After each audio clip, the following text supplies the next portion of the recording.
Siamo rammaricati perché oggi non abbiamo raccolto nulla, però dobbiamo analizzare anche tutti i 90 minuti, abbiamo giocato più di 60 minuti un uomo in meno e questo sicuramente ha pregiudicato anche magari la possibilità di raggiungere un risultato positivo.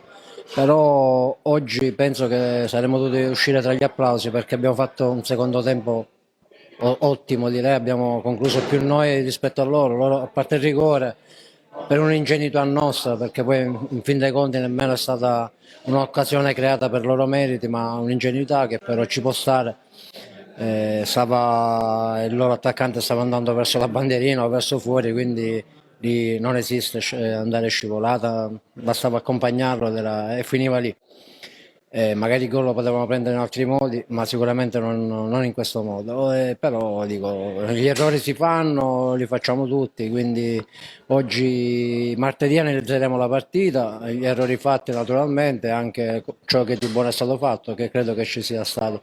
Sicuramente grande cuore, grande grinta, grande voglia di rimontare questa partita.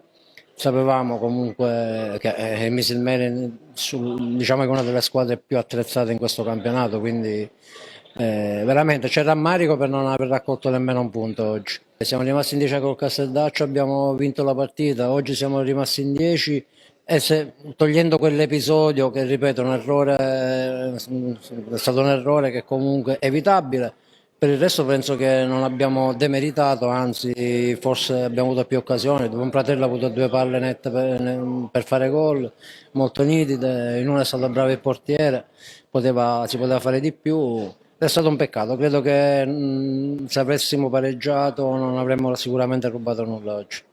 Devo dire, il primo tempo siamo entrati un po' contratti, un po' paurosi, questo sì, onestamente i ragazzi magari sentivano molto la partita, il peso di incontrare una squadra che è considerata tra le migliori del campionato. Non abbiamo avuto un buon approccio sicuramente, ma ci sta capitando spesso, anche nelle altre gare è successa la stessa cosa, quindi sicuramente su questo bisogna lavorarci, bisogna capire il perché appunto non abbiamo quell'approccio, quella determinazione che poi dimostriamo di avere nei secondi 45 minuti. Da fare un plauso a questi ragazzi che hanno veramente lottato hanno buttato l'anima fino all'ultimo secondo. Il mister purtroppo è stato poco bene, sono problemi di salute, ha beccato un virus, eh, l'ha messo a letto.